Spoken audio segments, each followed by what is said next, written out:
Hey guys, welcome to another video of mine. I've been changing a lot lately with my gun, and I'm going to go over why I did that and what this is. So, I had to change a lot because of gas problems, as you know. That's why I went with the 14.5. And so I had the 14.5, loved it, had no problems with it, and I did a little shooting with my buddy. We were out hunting rabbits and coyotes and stuff like that, and just walking around with that 14.5 wasn't as wieldy as my 10.3, and I really missed it. And I have the Form 1, so I was like, you know, why waste, you know, short-barreled rifle when you can have a short-barreled rifle? So I wanted to get back into the 10.3, and this rail is pretty much the direction that I went with the build. I really loved my free-floating RAS from Knight's Armament that I had on my 14.5. As you know, it's the Mark 12 rail. So this one right here is the free-floating RAS carbine length. So it's the same rail, just shorter to accommodate the FSP. So I think that's like around 8 inches or so. I don't know the exact measurements, but it's the exact rail, or it's the exact same rail that uses the same barrel nut that the Mark 12 rail does, and it is free floating. And I really love this rail. It's one of my favorites as far as aesthetics goes. So that is why I went with that. Now the gas block, I was thinking about getting a folding one and kind of, you know, using like a low pro style and just never really flip it up because I don't really use irons that much.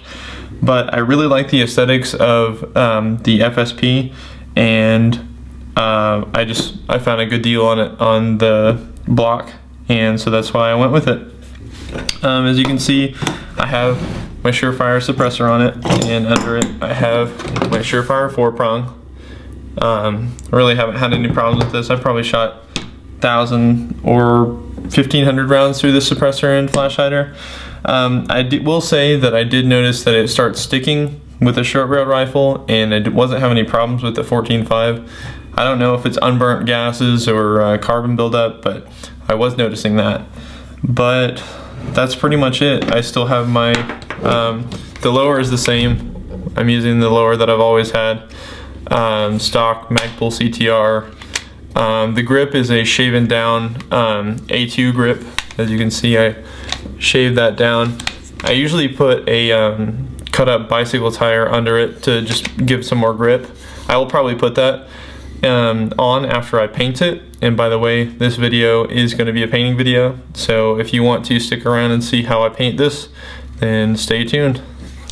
As far as accessories go, I'm just going to be sticking with my APLC from EOTech, just because I have night vision and I like shooting at night.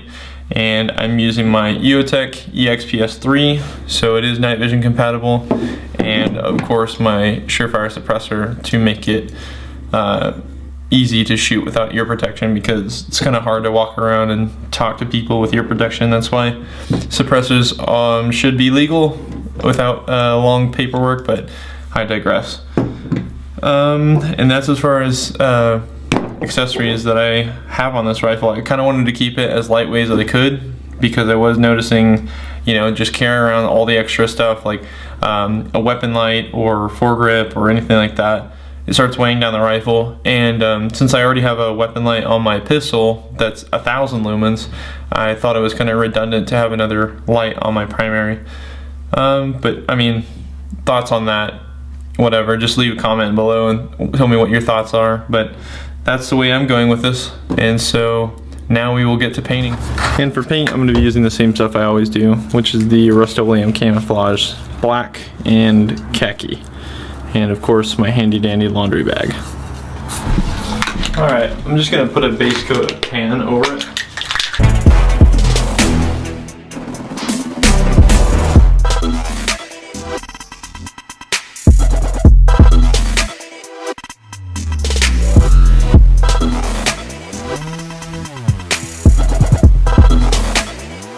Alright, now that I got my net down, I'm going to go ahead and do the stripe pattern over the mesh bag.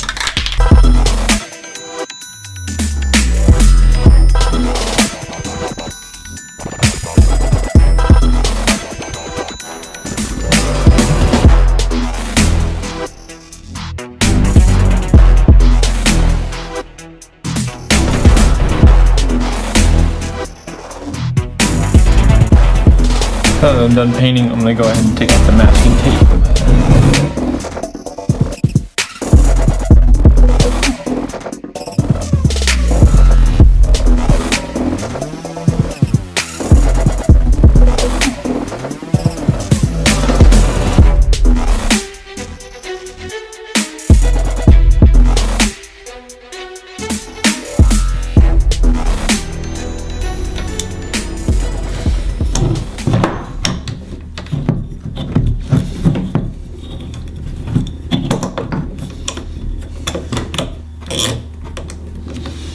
Well, there you have it. There is my Mark 18 Mod Zero, if you will, with the free-floating RAS from Knight's Armament, the carbine length.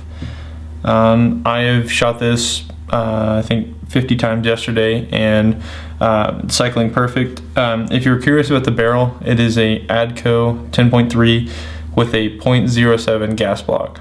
That's sort of meant to be used suppressed all the time. And I was noticing I was getting between a 2 and 3 o'clock ejection, and it was consistent, so I'm pretty happy with that, because I did have a lot of problems when I had my stock Daniel Defense gas system. But I've had no issues so far, and I don't foresee any issues in the future. I'm really happy with it, and I am glad the way it turned out. And now we will just use it in the future, and I will keep you guys posted on it. Thank you.